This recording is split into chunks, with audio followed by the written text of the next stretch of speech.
Bienvenidos amigos a Radio Uruguay 1050M, bienvenidos a La Máquina de Pensar. ¿Cómo están? ¿Cómo andan todos? ¿Se estarán recuperando la gente de Peñarol? Bien, llegamos ahí a la final y bueno, lo importante es lo que se logró en cuanto a avances y bueno, hay que tratar de plantear lo que dice Aguirre, ¿no? No se puede hablar de fracaso un equipo que llegó a la final.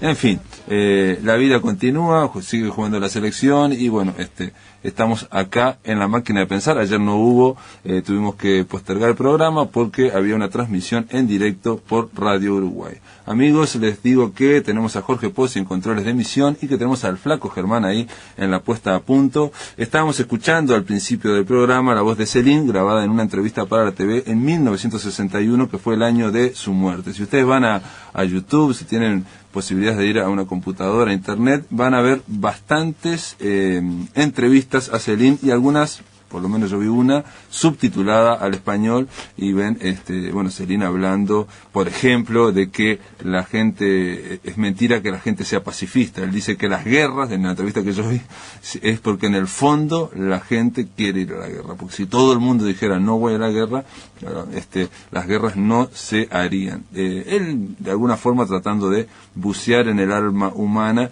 y con esa, digamos, sensación, esa idea que tenía de que, bueno, de que el ser humano es feroz. En un momento del viaje dice, lo peor no es entrar en este mundo, pero lo peor es que hay que salir, y dice incluso que la madre que le hablaba de que lo había traído al mundo, dice como si yo tuviera que estarle agradecido por eso.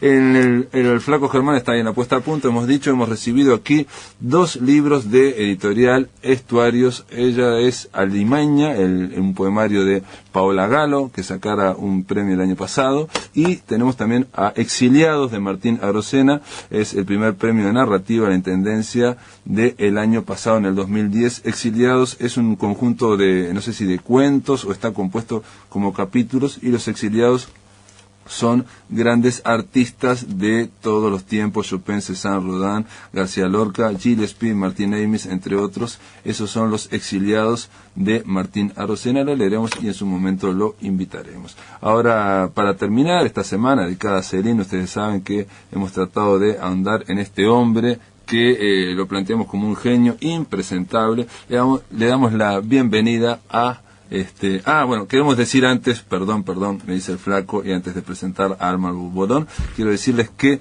tenemos entradas para regalar aquí en La Máquina de Pensar para la obra de teatro El Seductor de Alfredo Gadino. Esto es para mañana viernes a las 21:30, y se trata la obra El Seductor, dirigida por Franklin Rodríguez, de un escritor, el gran escritor Antoine de Saint-Exupéry, el autor del Principito y otros clásicos. Cae con su avioneta a orillas del río Uruguay. En su corta estadía se relaciona con 2 jóvenes que lo encantan y que él trata de seducir con su mágico aliento de escritor. Una crónica emocionante y emotiva de uno de los escritores más reconocidos del mundo, El Seductor de Alfredo Gadino. Si ustedes llaman a La Máquina de Pensar, aquí a Sodre, a Radio Uruguay, pueden pedir las entradas para mañana viernes. Ahora sí, Alma Bolón, profesora agregada de lingüística en la carrera de traductorado y también, profesora sí de literatura francesa, en humanidades. En humanidades, en Facultad de Humanidades y Letras. Alma, vos escribiste un artículo hace un par de meses sobre Celine y entre otras cosas decías que hay gente que le gusta a Celine y hay gente que odia a Celine, y que lo raro es que sean las mismas personas. Claro. Que se dé dentro de la misma persona. Gente que esté entusiasmada con la literatura, pero que no lo pueda soportar, digamos, como personaje histórico, y que se dé todo en el mismo lector. Claro, sí. Eso es una observación.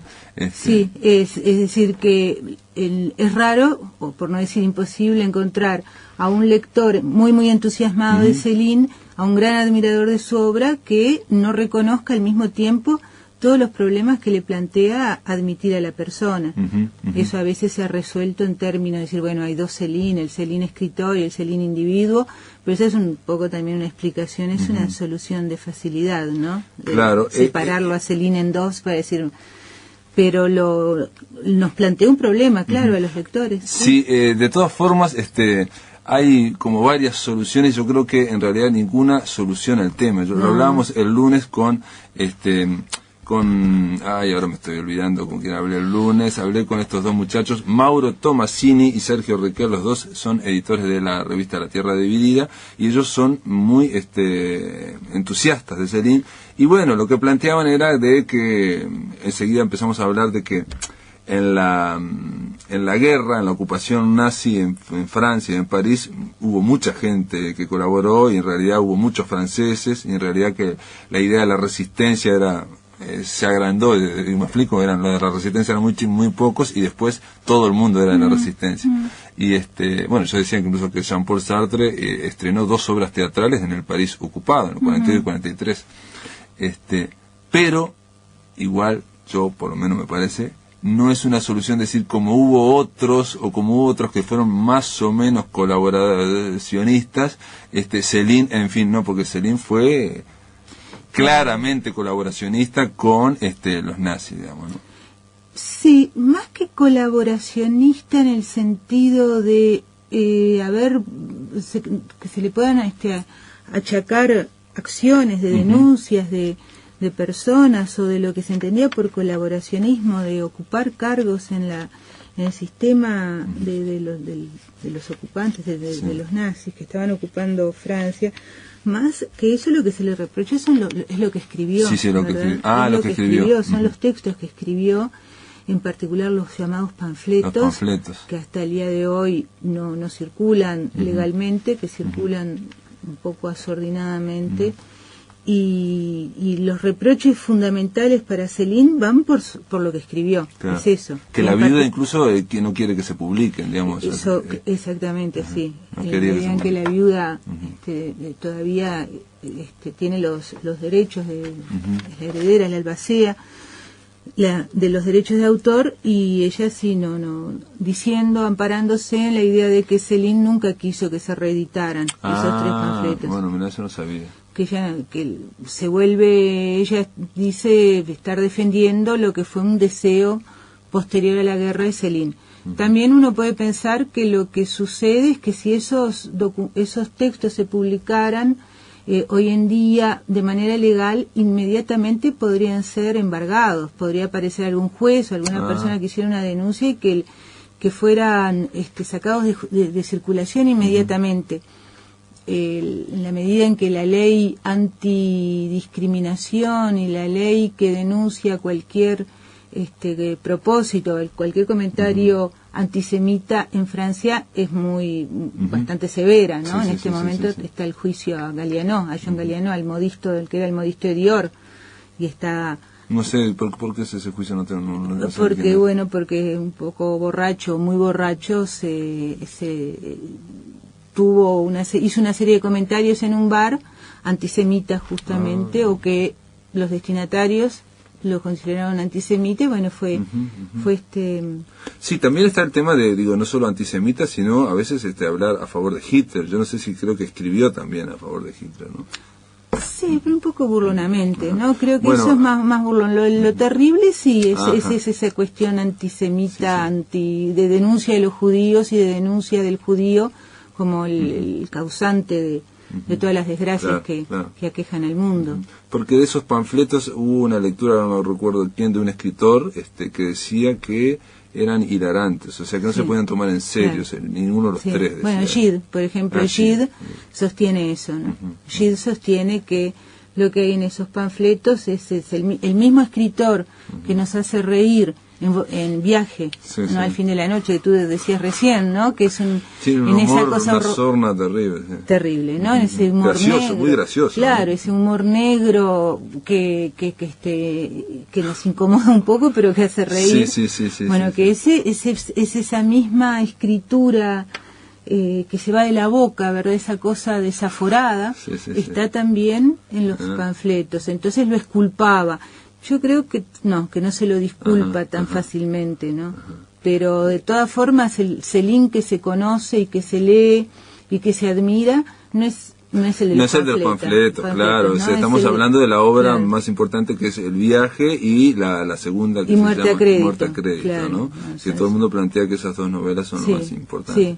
Porque aparte de última, problema no es solucionable ni con Céline, y yo creo que con otros escritores como Knut Hamsun o otros, Ezra Pound, tampoco, claro. que gente que se vinculó con Claro. el fascismo o en el nazismo.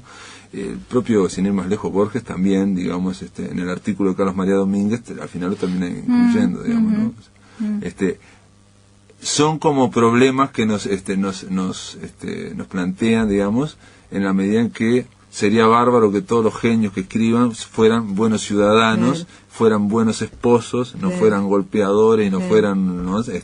En fin, una serie de cosas, no maltrataran animales, en Claro, fin, pero en claro. general ocurre que hay genios que no lo son así. Para nada. Y Claro. punto. Entonces, Claro.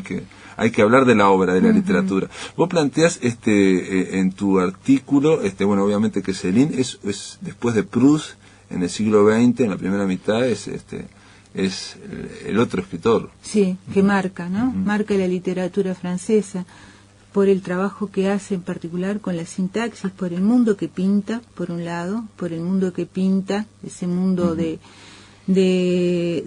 la guerra en primer lugar, de las crueldades y de la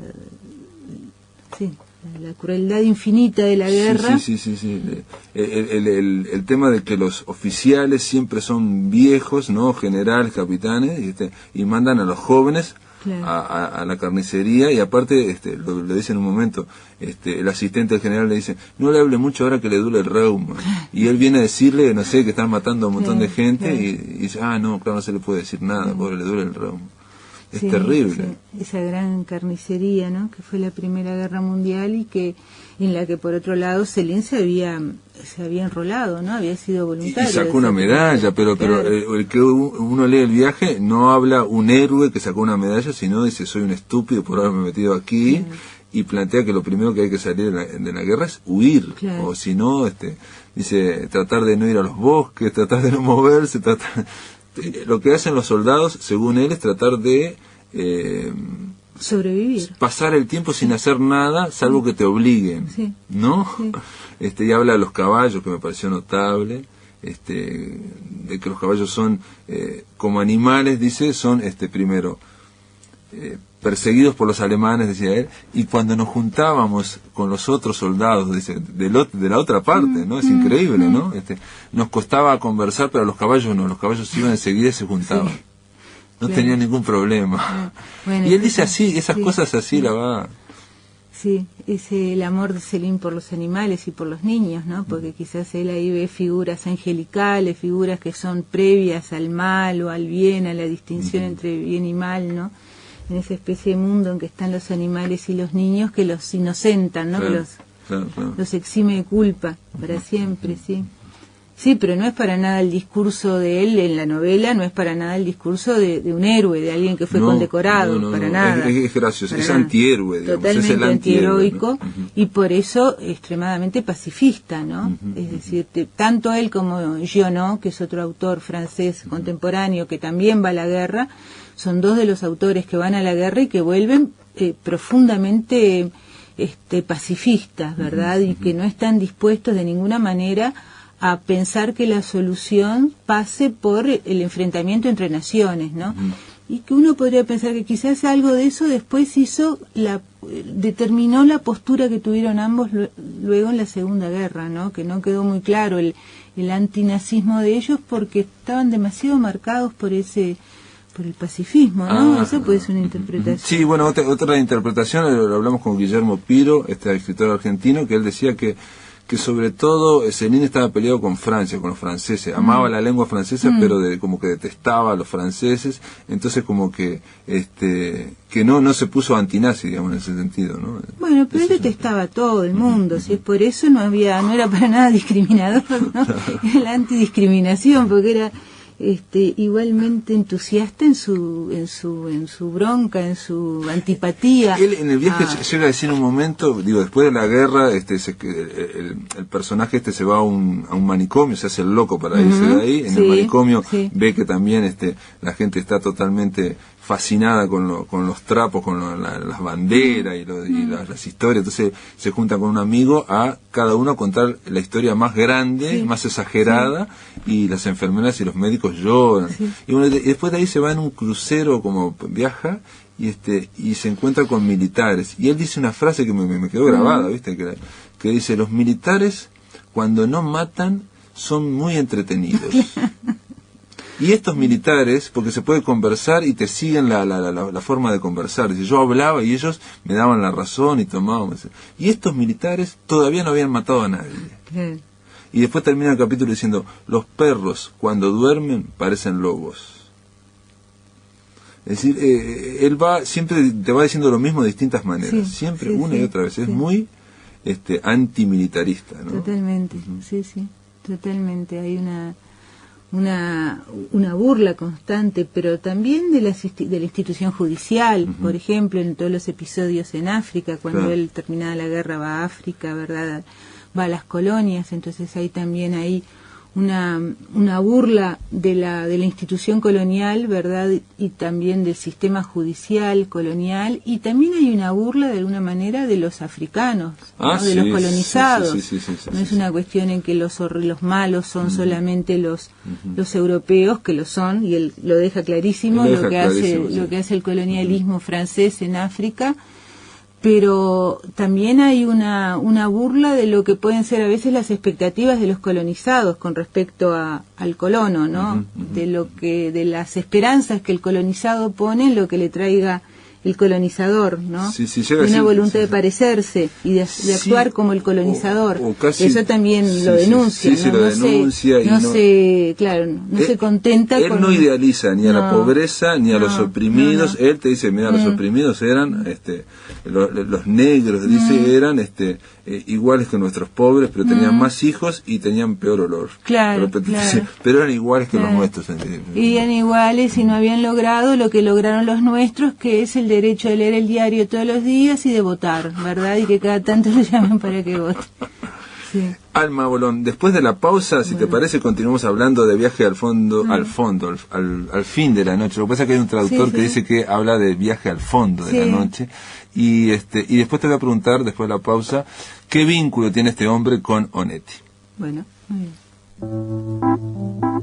En el aire de Radio Uruguay, La Máquina de Pensar.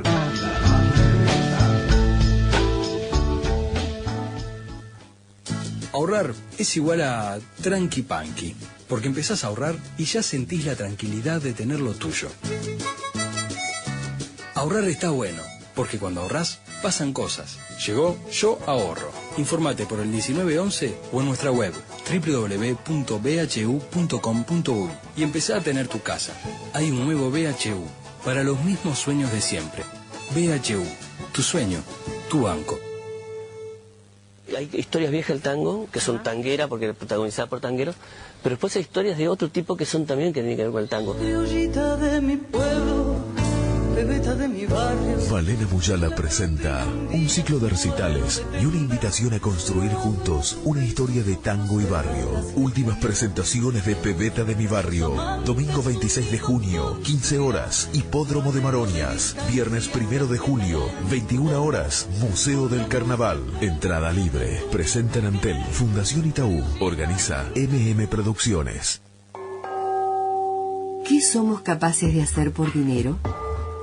Un personaje muestra el lado más mezquino y egoísta de los seres humanos, donde lo material prima sobre los sentimientos. Harpagón, el personaje principal, transita y muestra uno de los defectos más importantes de la humanidad: el avaro. Todos los sábados de mayo, junio y julio a la hora 20:30. Fundación Manuel Espínola Gómez, Paraguay 1176, esquina Canelones. Reservas 097-050-005 o 099-985344.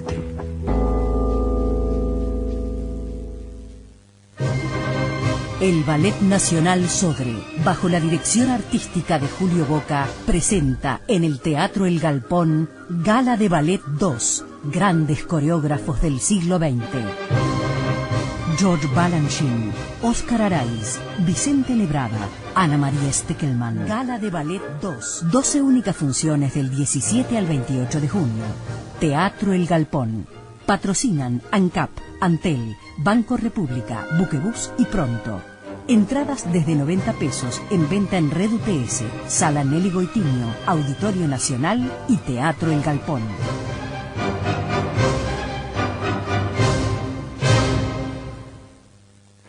Somos Radio Uruguay, 1050 AM, Montevideo, Uruguay, y sus repetidoras 103.9 FM Colonia, 100.1 FM en Bella Unión y 98.7 FM en Artigas.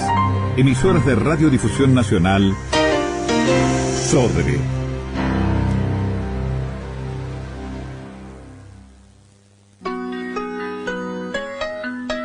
Para comunicarte con la máquina, envía un SMS al 099 780066 o un correo electrónico a lamaquinadepensar@adinet.com.uy. Si querés volver a escuchar charlas, entrevistas o columnas, ingresa a piensamáquina.blogspot.com y bienvenido al corazón de las palabras. Continuamos aquí en La Máquina de Pensar hablando de Viaje al fin de la noche, Viaje al fondo de la noche, y Céline con Alma Bolón. Ella es profesora de literatura francesa en la Facultad de Humanidades y Letras, o Ciencias de la Educación, ahora son Humanidades y Ciencias de la Educación. Alma, yo quedé en plantearte en tu artículo, vos tratás de los vínculos que obviamente son extensos y muy profundos entre la literatura de Onetti, que lo reivindicó desde el principio a Céline, y dijo, es un hombre de un solo libro, El viaje, y de un solo tema, de Stouch, él mismo, ¿no? Como que la segunda novela no la menciona, Muerte a crédito. Y siempre lo tuvo como un faro para él, ¿no? Sí. De el anti...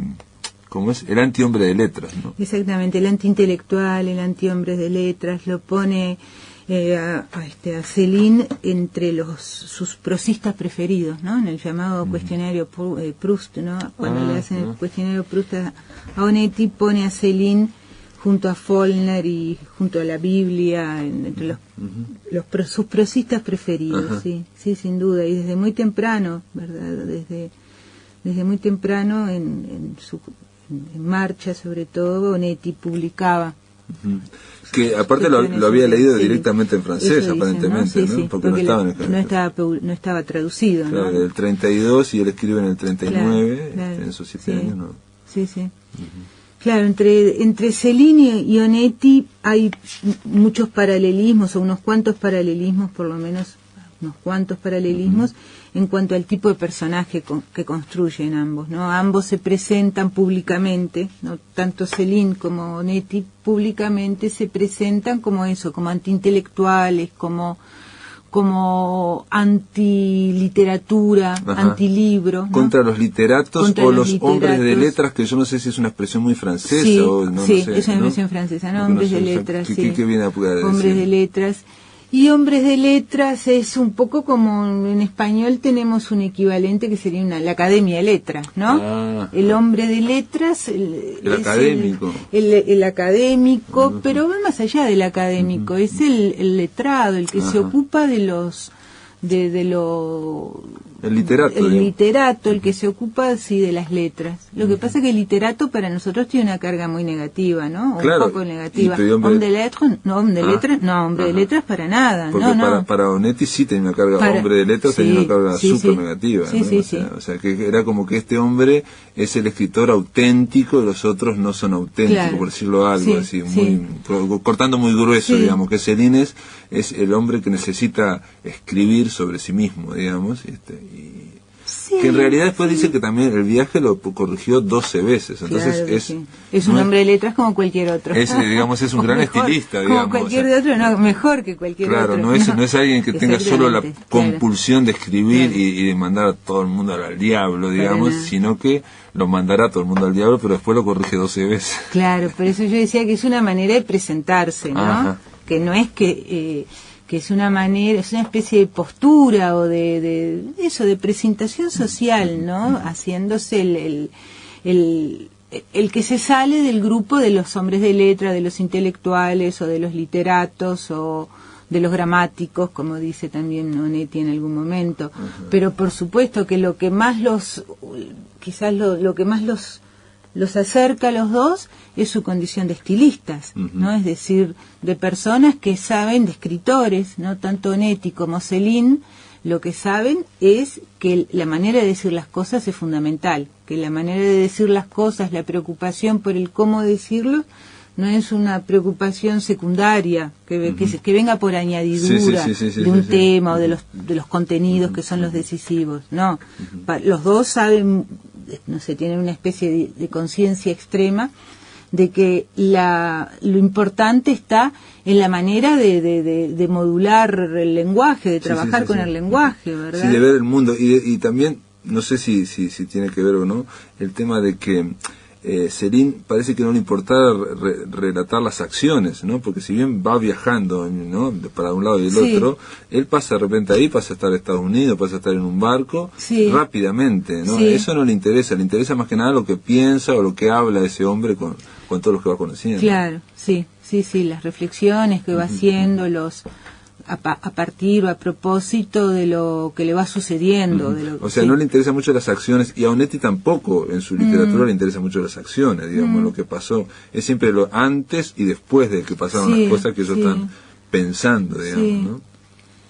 Pero en ambos casos, ambos se puede decir que son estilistas, como tú decías, ¿no? Y lo interesante también es que la misma preocupación por el estilo da lugar a frases, a oraciones totalmente opuestas, ¿verdad? Porque los dos se preocupan muchísimo por la escritura, como tú decías, rastro de eso son las numerosísimas correcciones, ¿no? El escribir y corregir y volver a borrar y rehacer la frase. Pero al mismo tiempo los resultados son muy diferentes en cuanto a tipo de sintaxis, ¿no? Porque la oración de Onetti es una oración larga, claro, con muchas subordinadas, con muchos adyacentes, son oraciones que pueden constituir un párrafo, ¿verdad? Complejísimas desde el punto de vista sintáctico, oraciones que solo pueden existir en la escritura, claro, sin duda, ¿verdad? Que en la oralidad uno no puede armar una frase con una sintaxis tan compleja, que necesita el espacio y el tiempo de la escritura. Y lo que hace Céline es exactamente lo opuesto. Parece que estuviera hablándote. Céline parece que está hablando. Se esmera, ¿verdad? Se esmera muchísimo en producir un efecto de lengua que acaba de discurso que acaba de ser proferido, ¿no? De oración que podría haber sido dicha hace 2 minutos, pero es un efecto de naturalidad, digamos, totalmente artificial, ¿no? Sí, incluso parece que al principio que fuera un poco desprolijo. Claro. Entonces ese uso que se ha observado tantas veces de los 3 puntos, ¿no? De los puntos suspensivos y de las exclamaciones, del uso de los signos de exclamación y de los 3 puntos, que va como haciendo un discurso muy fragmentado, ¿no? Y muy en que cada elemento está subrayado, ¿no? Quizás por eso es que Onetti, cuando hace su obituario, ¿no? En el texto que escribe En marcha en el 61, a los 6 meses de la muerte de Céline, dice que lo que hizo Céline fue romperle el espinazo a la sintaxis francesa, ¿no? Es curiosa esa expresión de como de dejarse, digamos, de grandes formalismos e ir a la intensidad, digamos, que es un poco lo que plantea el propio Céline. Decía que la literatura estaba anémica y había que darle fuerza, había que darle fuerza. Influyó a mucha gente Céline, y el lunes alguien me dijo, Tomasini y Sergio Requel me dijeron que, por ejemplo, influyó a Bukowski, y Bukowski tiene un personaje que se llama un detective, que se llama el detective Céline. Yo no sabía. Y vos en tu artículo de alguna forma decís que podía haber un homenaje de Onetti a Céline en Eladio Linacero. Podría ser, ¿no? Porque es muy, no solo por la presencia de Céline en El Pozo, ¿no? En la novela En el Pozo, la presencia de la noche, es imposible de obviar, ¿no? Sí, claro.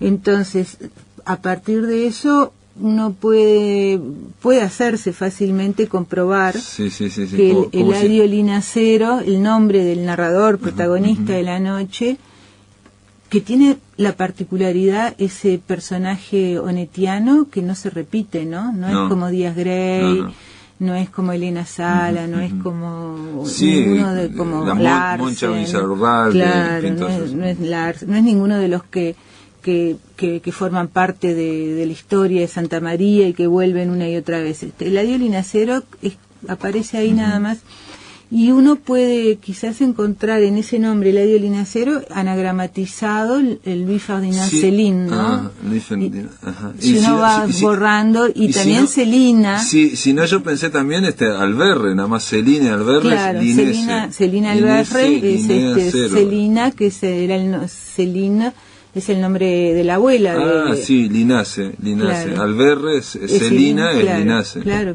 Y él habla en un momento que tenía una traducción de Celín al lunfardo, al semilunfardo rioplatense, que también es Alberre, ¿no? Claro, es el Alberre. Sí. Bueno, Alma, me están diciendo que se nos terminó el tiempo. Te damos las gracias por estar aquí y de alguna forma cerrar esta semana de cada Celín. Gracias por estar acá. Muchas gracias a ustedes y bueno, hasta la próxima. Muy bien, ahora vamos a escuchar la canción Tengo una cita con vos de Georges Brassens. Monseigneur l'astre solaire, comme je n'admire pas beaucoup, m'enlève son feu, oui, met de son feu, moi je m'en fous, j'ai rendez-vous avec vous. La lumière que je préfère, c'est celle de vos yeux jaloux. Tout le restant m'indiffère, j'ai rendez-vous avec vous. Monsieur mon propriétaire, comme je lui dévaste tout, chasse de son toit, oui mais de son toit, moi je m'en fous, j'ai rendez-vous avec vous. La demeure que je préfère, c'est votre robe à froufrou. Tout le restant m'indiffère, j'ai rendez-vous avec vous. Madame ma gargotière, comme je lui dois trop de sous, chasse de sa table, oui mais de sa table, moi je m'en fous, j'ai rendez-vous avec vous. Le menu que je préfère, c'est la chair de votre cou. Tout le restant m'indiffère, j'ai rendez-vous avec vous. Sa majesté financière, comme je ne fais rien à son goût, garde son or, hors de son or, moi je m'en fous, j'ai rendez-vous avec vous. La fortune que je préfère, c'est votre cœur d'amadou. Tout le restant m'indiffère, j'ai rendez-vous avec vous.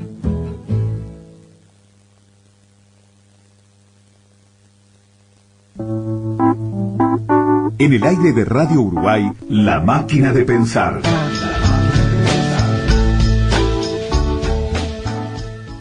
Vamos a hacer volver atrás el almanaque. El viejo bar Paysandú, testimonio vivo de las costumbres urbanas del siglo pasado, redescubre la historia.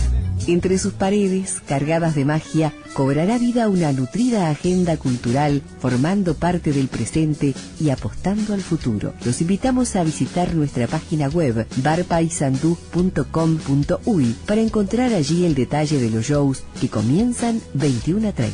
Teléfono de reservas 2908-7733.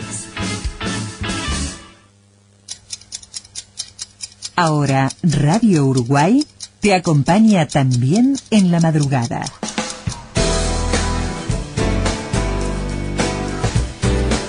De 0 a 6, una oportunidad para ponerte al día con lo más destacado de la jornada anterior. Radio Uruguay, 24 horas con otro aire.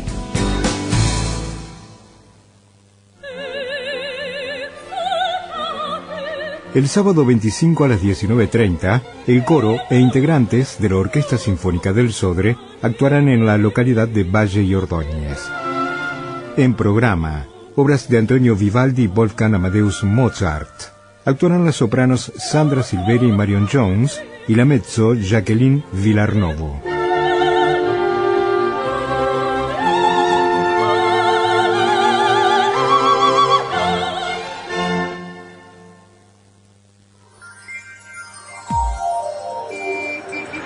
Una palabra a tiempo. Nuestro vehículo puede ser un objeto muy atractivo. A nuestro gusto, su color y apariencia, sus luces y sonidos pueden ser muy hermosos. Hasta podemos sentir que nos dan prestigio y notoriedad. Sin embargo, los gustos de los demás no necesariamente deben coincidir con los nuestros. La música a todo volumen, los bocinazos y los escapes libres no generan simpatía. Debemos tenerlo en cuenta. Molestar a otros no tiene nada que ver con sostener nuestros gustos y costumbres. Simplemente es necesario tener buena voluntad, respetar para que nos respeten. Este es un aporte de la Unidad Nacional de Seguridad Vial, UNASEV, y la Radiodifusión Nacional del Sodre para una sociedad más responsable, armónica y segura.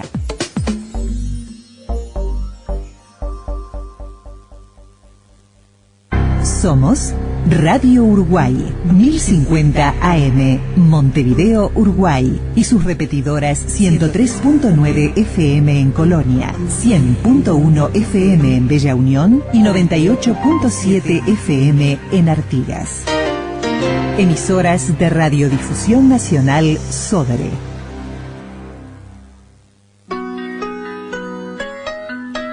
Para comunicarte con la máquina, envía un SMS al 099-780066 o un correo electrónico a lamaquinadepensar@adinet.com.uy.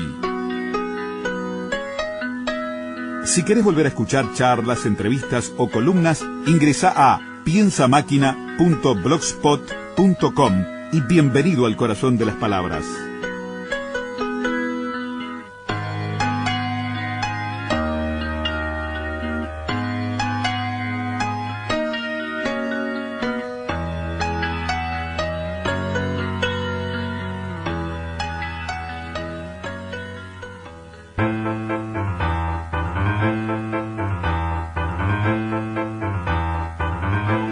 Rafael Courtoisí nos propone un balance de la poesía uruguaya del siglo XX. Lo mejor de 6 generaciones de poetas y locos desfilan por la máquina de pensar. Poetas locos.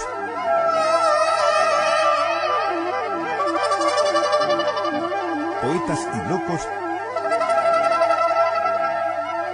Estamos aquí en la máquina de pensar de Poetas y de Locos, a Rafael Courtoisí con las... Muy bien, muy bien. Estamos repasando en este ciclo la antología de la poesía del siglo XX, la estafeta del viento. Usted no la menciona por su título, ya veo, pero bueno, yo me encargo. Porque no, está muy bien, es la editorial Visor y la colección se llama La estafeta del viento. Ah, yo pensé que era el título. No, se llama la poesía uruguaya en el siglo XX, antología. Y La estafeta del viento es una colección que reúne antologías de diversos países. La editorial es Visor. La estafeta del viento fue durante cierto tiempo una revista que publicó Casa de América en Madrid, no confundir con Casa de las Américas, y decidieron ponerle como título a la colección, a esta colección, pero en realidad es editorial Visor, colección La estafeta del viento, y el título es Antología de la poesía uruguaya en el siglo XX. Rafael, para hoy habíamos anunciado que ibas a tratar, ibas a abordar la generación del 80. ¿Quiénes ingresaron? ¿Qué perfil tuvo esta generación? Que fue obviamente partida por la mayor tragedia que tuvo Uruguay en el siglo XX. Sí, sin duda alguna, y le decimos generación del 80 por llamarla de una de las posibles maneras, uno de los posibles modos. Se ha llamado generación del silencio por ese quiebre institucional que en realidad fue una dictadura, una tiranía tremenda que impuso el silencio, y el silencio en cultura, el silencio en arte, no es solamente un silencio a nivel de enmudecer los órganos de prensa. La dictadura se cuidó muy bien de tener de encarcelar poetas, de tener en sus archivos y en sus vigilancias qué pasaba con la poesía, y eso tiene consecuencias estéticas y tiene consecuencias éticas.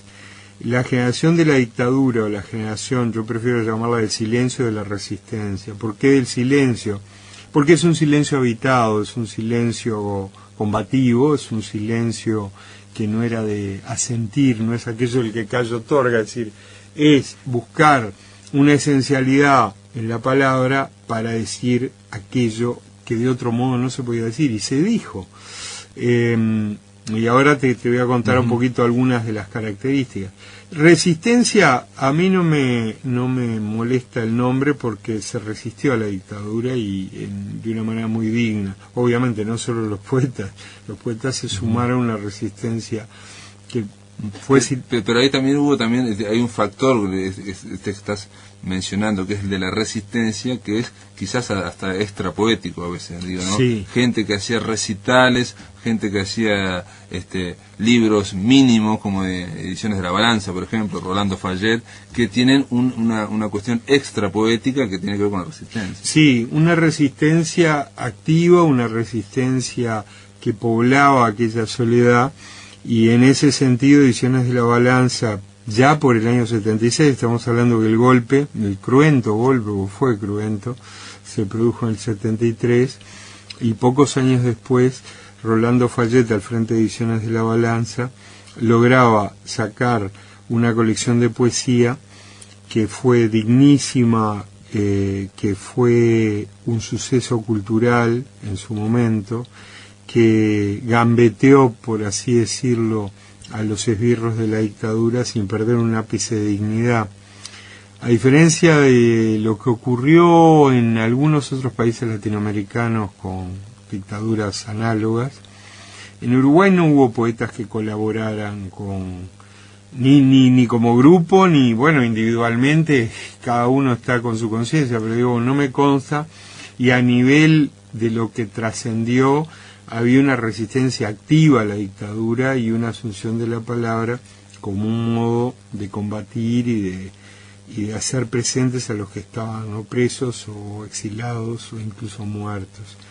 En ese sentido, los poemas de Circe Maya, me parece, obviamente de otra generación, son... El 60 esa, ¿no? Sí. Es el 60, pero iluminaron muchísimo esa generación. Y no solo los poemas, la actitud estética. Hay en la generación del silencio de la dictadura, o sea, la promoción de los 80, una reconcentración, una búsqueda de la precisión en el vocablo. No era posible expandirse, no era posible la verborrea de los 60. El compromiso estaba en pesar cada palabra y que cada palabra dijera o tratara de decir algo. De todas maneras hay una diversidad, pero bueno, dentro de esta generación hay que nombrar a poetas como Aldo Mazzucchelli, que sin duda tuvo un tipo de poesía muy profunda, muy esencialista, pero insisto, ojo, esto no quiere decir que la dictadura hubiera logrado un intimismo y entonces que la gente que hacía poesía se olvidara de la realidad. Por el contrario, cada palabra significaba, se organizaban recitales, los libros iban de mano en mano, las ediciones de la Balanza, muchas de ellas se agotaban. Los propios libros de Eduardo Fayet, que si bien pertenece a los 60, tuvo una dimensión poética en esta resistencia. Dije Aldo Mazzucchelli, hay que nombrar a Víctor Cunha, hay que nombrar a Luis Bravo. Elder Silva también. Elder Silva, sin duda, con una poesía que además de una enorme frescura que traía el interior profundo. Elder fue preso político, pero a su vez el compromiso tenía una frescura tal que hay algo que las dictaduras siempre quieren censurar, combatir, que es la alegría. Y este buen señor Elder Silva, que venía de sufrir mucho, logró una poesía de una enorme frescura. Por eso en su presentación en la antología hablé de un criollista posmoderno, porque por momentos une Perdidos en la Noche y la filmografía de Hollywood con un ómnibus interdepartamental que une Salto con Montevideo, o con un ómnibus urbano. Y esa capacidad de hacer comparecer mundos diferentes me parece que fue decisiva en lo mejor de la poesía de ese Luis mundo. Bravo también está, ¿no? Luis Bravo también, que después tuvo, digamos, no una deriva, sino de algún modo una inflexión mucho más marcada hacia la oralidad, pero y hacia el neobarroco, pero En esos momentos yo creo que era una poesía que generacionalmente tuvo ese vocablo preciso, le mot just, la palabra justa, como un emblema. Y aparte me parece que esa generación, contrariamente a lo que se podía esperar, digamos la del 60, pues sí que hubo mucho panfleto, barricada, la de los 80 hubo mucha esteticismo, casi un esteticismo, sí, porque una cosa muy fina y muy casi erudita. Si armabas panfleto, barricada o poesía de situación inmediata, ibas preso, o te mataban. Entonces la única manera era una esencialidad. También si te ibas al otro extremo era la quintesencia inentendible. Entonces lo asombroso en esa época es que se logró una poesía de compromiso muy profunda, con un esteticismo que de todas maneras es una marca de estilo. Es decir, todos los poetas de esa época en ese sentido coinciden. Elder trabaja una poesía exteriorista, como diría Ernesto Cardenal, pero de una enorme precisión y un trabajo con imágenes. Aldo Mazzucchelli trabaja las formas métricas, las décimas. En aquel momento es un hombre que saca con un libro, fíjate qué título, Ánima, el premio Tupac Amaru Ediciones. Quiero decir, todos están atentos a un goce estético del peso de cada palabra. Y eso no hay que agradecérselo a la dictadura. Eso, obviamente, a la dictadura no hay que agradecerle nada. Eso simplemente fue una manera que esa promoción, sin establecer manifiestos, se dio y coincidieron. Hay que nombrar a Silvia Guerra, hay que nombrar a Mariela Nigro, que acá hay un caso especialísimo. Mariela, sin duda, que empieza a publicar y a ser premiada en los 90.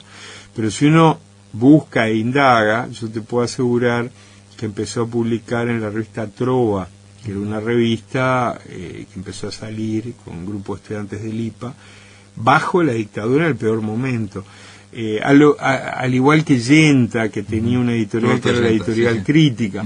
Ahí está Ediciones de Mirador, Ediciones de Uno, también hay una serie de... Ediciones de Uno, que tuvo una tarea de difusión masiva y popular y experimental con la poesía, que de alguna manera tomó la línea de los 60 de Padín, pero a su vez había un compromiso y una búsqueda un poco más abierta, menos esencial. Ediciones del Mirador de Álvaro Miranda, ya nombramos de La Balanza, fue la primera. Hubo en Banda Oriental también hubo ahora no me acuerdo, una colección que la hacía Washington Benavides. Aquarimántima fue una colección donde apareció Eduardo Milán, que por suerte me hiciste acordar, porque es inevitable, es absolutamente insoslayable nombrar a Eduardo Milán, que es uno de esos poetas también de enorme dimensión internacional, un poeta que se exilió en México y que es un referente importantísimo de ese cultivo esencialista de la palabra. Después, lo que ocurrió en los 90, además de venir la promoción de los 90, ahí habría que ver si es o no generación.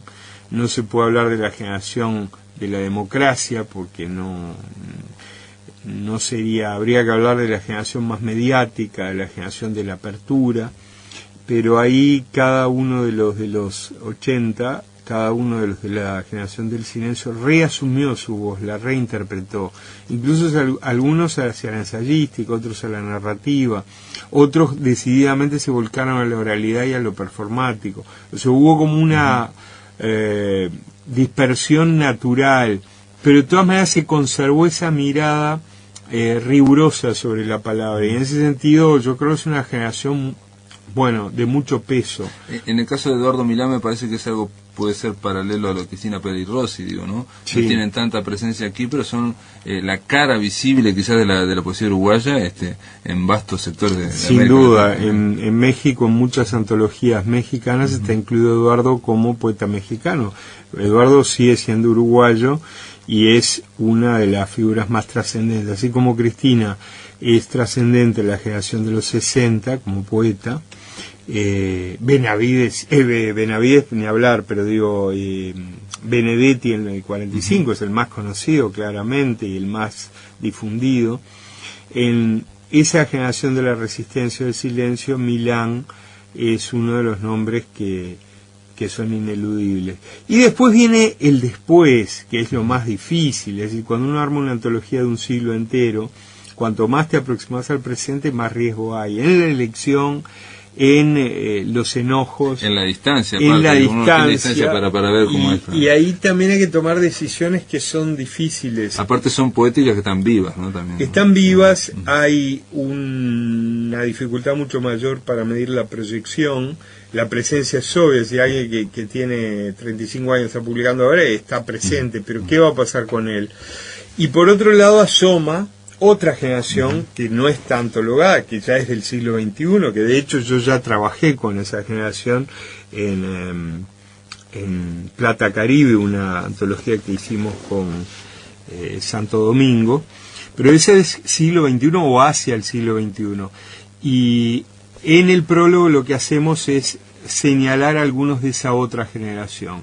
Dentro de los 90 está incluido de una manera clara Peveroni, aunque se nombra Johnston, se nombra una cantidad interesante.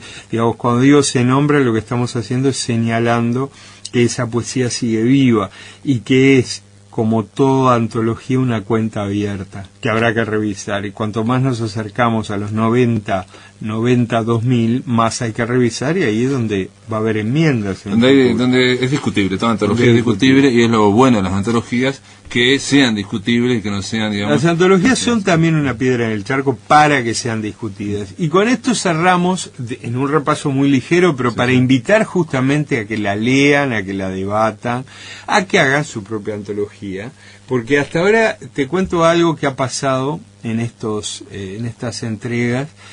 Se discute, se falta Mengaro, pero ¿a quién sacarías? Claro, claro. Y ahí viene la cosa. Pero me parece que es parte de lo que debe ser un proceso cultural, el debate. No importa que caigan pedradas en el antólogo, eso es inevitable. Lo que sí importa es que la poesía esté por un momento en el tapete, porque la poesía está siempre en forma subterránea y en forma, digamos, no tan evidente, está actuando en la cultura.